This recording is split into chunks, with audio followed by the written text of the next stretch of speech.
Hola queridos amigos, nuevamente con ustedes, su doctor Maximiliano, el médico que ha trabajado en los Andes, la Amazonía y la costa de Ecuador, en momentos críticos, y que hoy día va a analizar con ustedes esto de que Ecuador camine hacia una nueva asamblea constituyente.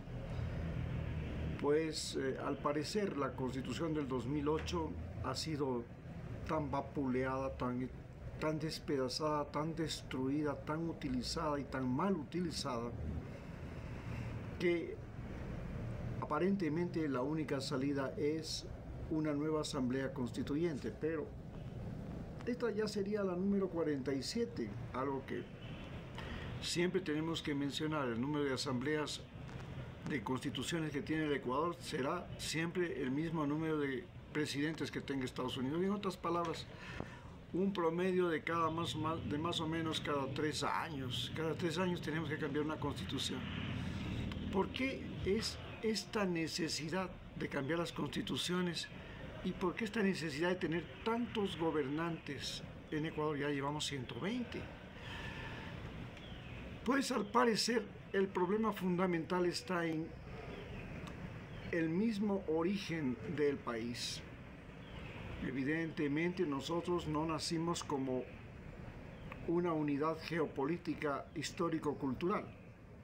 Nosotros fuimos desde nuestro origen parte del Perú, primero como parte del Imperio de los Incas y segundo como parte del Virreinato de Lima, y a partir de 1740, más o menos, un poco antes, comenzamos a ser parte del Virreinato de Nueva Granada, Santa Fe de Bogotá, y no todo, solamente la parte que comprende las provincias de Manabí, Esmeraldas, inclusive las provincias como Azuay, Loja, Guayaquil, Maynas y Quijos siguieron perteneciendo al Perú.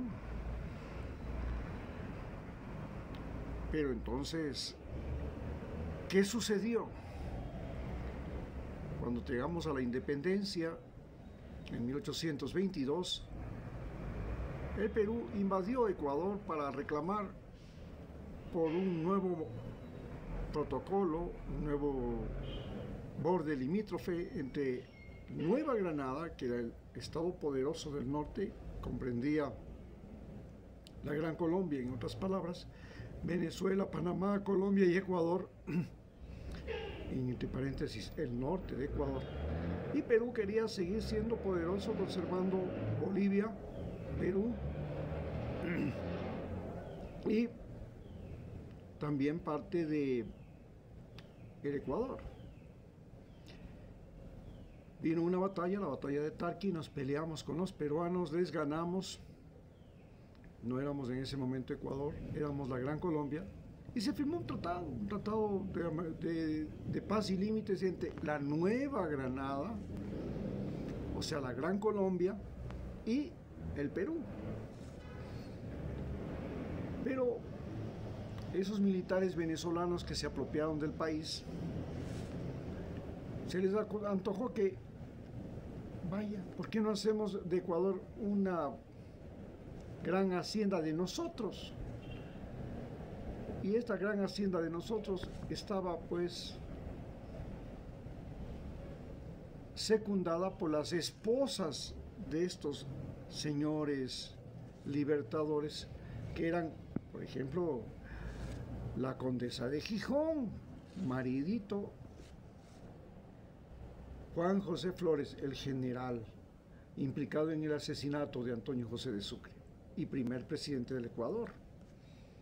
Y por supuesto, en la costa pues habían numerosos terratenientes, y en Cuenca también. Así nacimos, sin un límite con el Perú. Por eso, Perú no tuvo ningún empacho en atacar cuantas veces pudo Ecuador, por ejemplo en 1860, en la que invadió Guayaquil y puso como presidente a Franco y creó el Estado del Pacífico, que iba desde Guayaquil hasta Piura. Y en ese momento ya el Ecuador tenía, si ya se creó ese Estado federal, entre comillas, también se creó el Estado Federal de Loja y el Estado Federal de Cuenca y el Estado Federal de Quito. Pero Gabriel García Moreno corrió a Colombia. Primero estuvo con los peruanos para invadir Guayaquil. Cuando el mariscal Castilla le traicionó, era el presidente del Perú, y le puso a Franco como presidente del nuevo Estado del Pacífico, entonces corrió al Perú, a Colombia, y con los soldados colombianos expulsó a Castilla de Guayaquil y logró unificar Cuenca, Loja, Guayaquil y Quito. Para ese tiempo, los límites de Ecuador no eran los que teníamos ahora. Estaban en Paita, Piura, Moyobamba, Motilones, la margen occidental o margen sur del Amazonas y la margen norte del Amazonas, hasta el Putumayo. Entonces,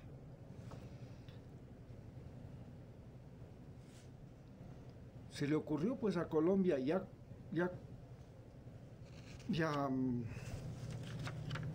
Perú hacer desaparecer al Ecuador. Así que firmaron un tratado, y en este tratado, que se llamaba Salomón Lozano, bueno, se le ocurrió al Perú y a Colombia que tenían que hacerle desaparecer al Estado ecuatoriano, que era un estorbo, que era una nación insignificante primero, sin identidad, sin nada, y que sería mejor que entre los dos países se lo repartieran, y se repartieron entre los dos países. Pero no pudieron ejecutar ese tratado, porque por ahí hubo una resistencia por parte de Gabriel García Moreno, más tarde de Eloy Alfaro, y más tarde ya no hubo ni resistencia.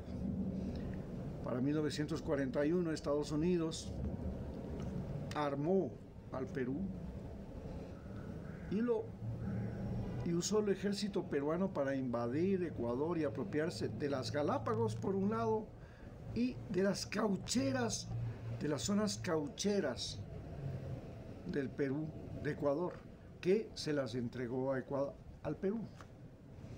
Así que en 1941 no tuvimos una guerra solo contra Perú, tuvimos una guerra contra Perú y Estados Unidos.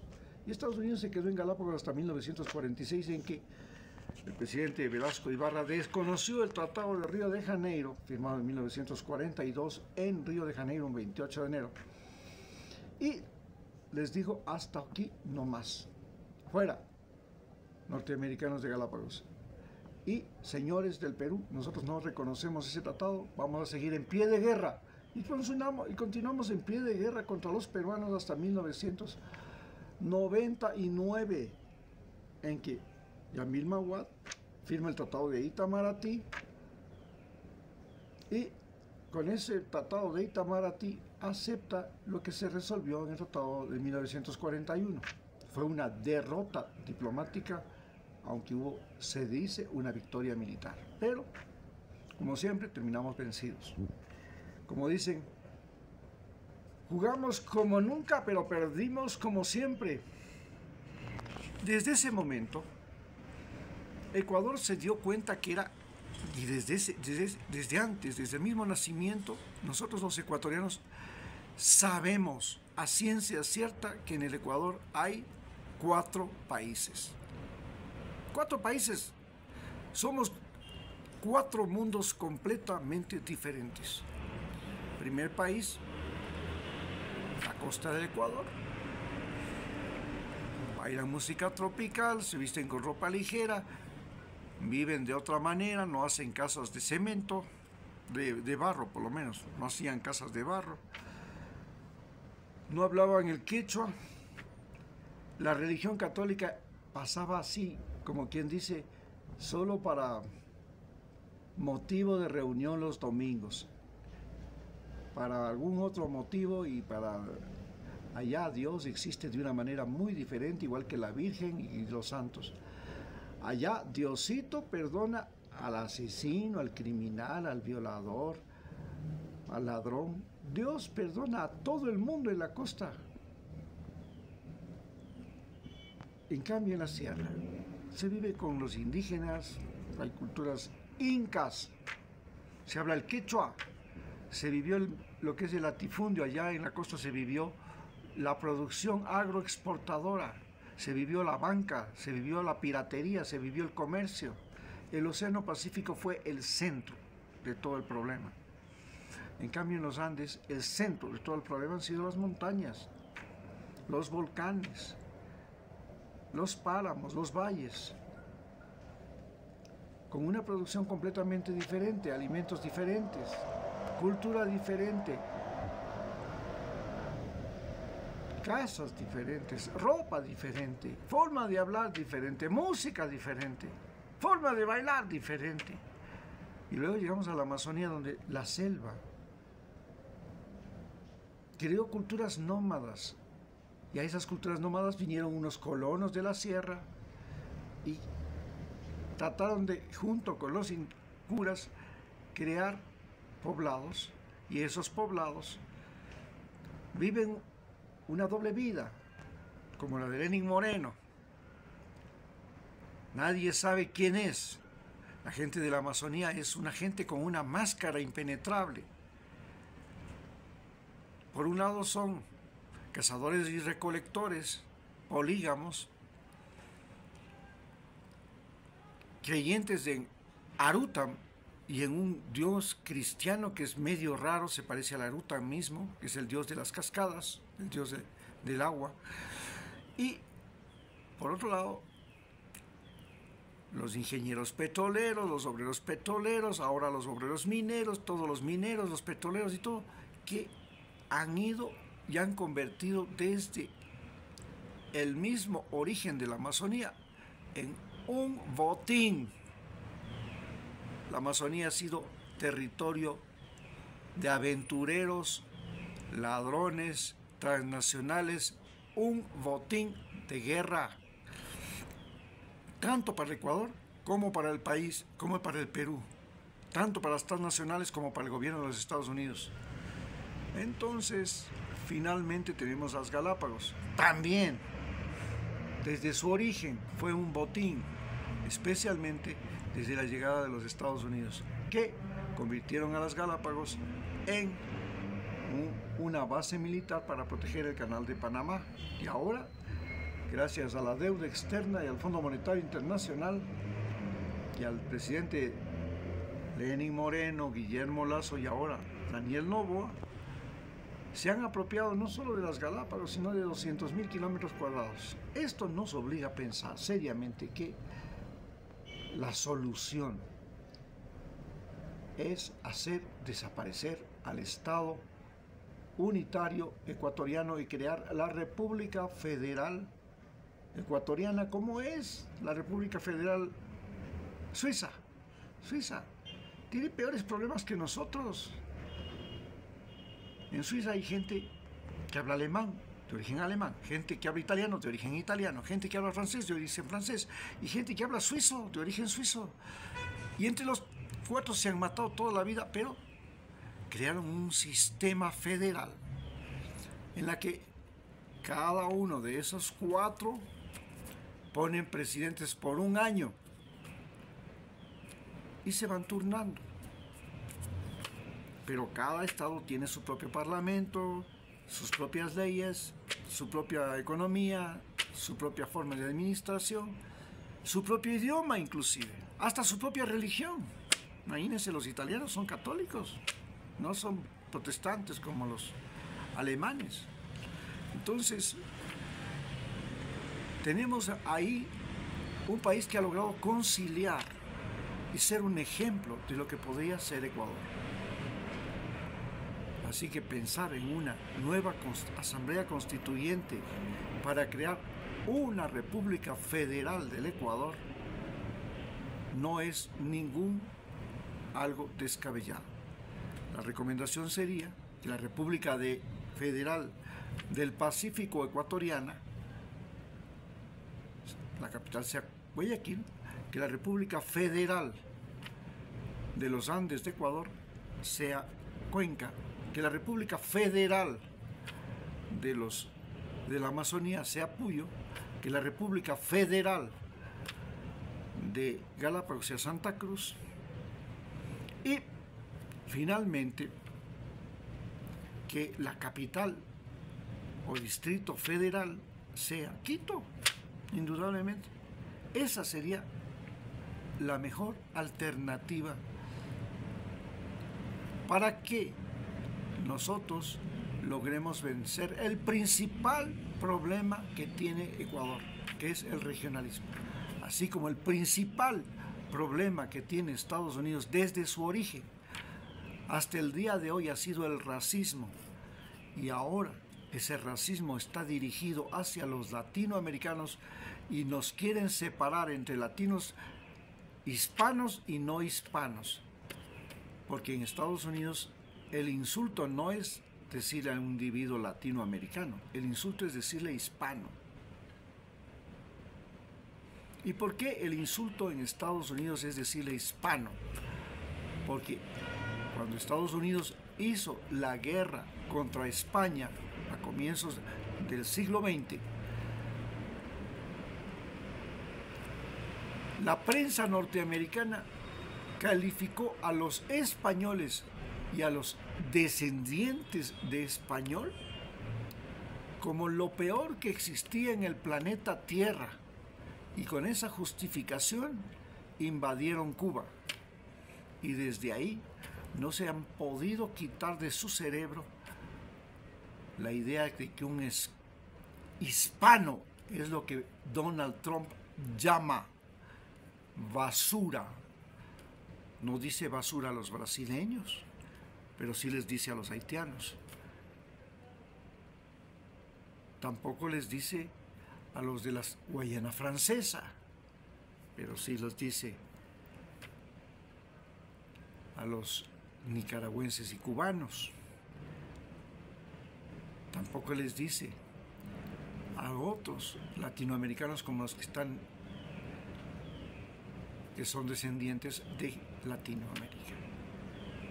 Esto nos obliga a pensar seriamente que es necesario desde Ecuador organizar un movimiento político, ecológico, multicultural y multirracial latinoamericano. Y debe ser latino, entendiéndose que en este movimiento multicultural y multirracial estarían incluidos los latinos de Europa. ¿Quiénes son los latinos de Europa? Los italianos, los franceses, los españoles, los portugueses. Y tienen que estar incluidos los latinos de América. ¿Y quiénes son los latinos de América? Los migrantes que han logrado ya establecerse en Estados Unidos, los migrantes que han logrado establecerse en España y Europa, los migrantes que han logrado establecerse en el mismo continente latinoamericano y provienen de todos los continentes del planeta Tierra, desde África, Asia, Europa, Oceanía.